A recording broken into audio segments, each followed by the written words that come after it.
திருவள்ளூர் மாவட்டம் சிறுகளத்தூரில் தாயை இழந்த பசுவின் கன்றுக்கு நாய் ஒன்று பால் கொடுத்து வருகிறது.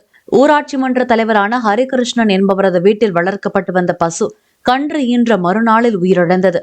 அதே நாளில் அவரது வீட்டில் வளர்க்கப்பட்டு வரும் நாய் குட்டியிடவே தனது குட்டிகளுக்கு பால் கொடுப்பது போலவே தாயை இழந்த கன்றுக்கும் நாய் பால் கொடுத்தது.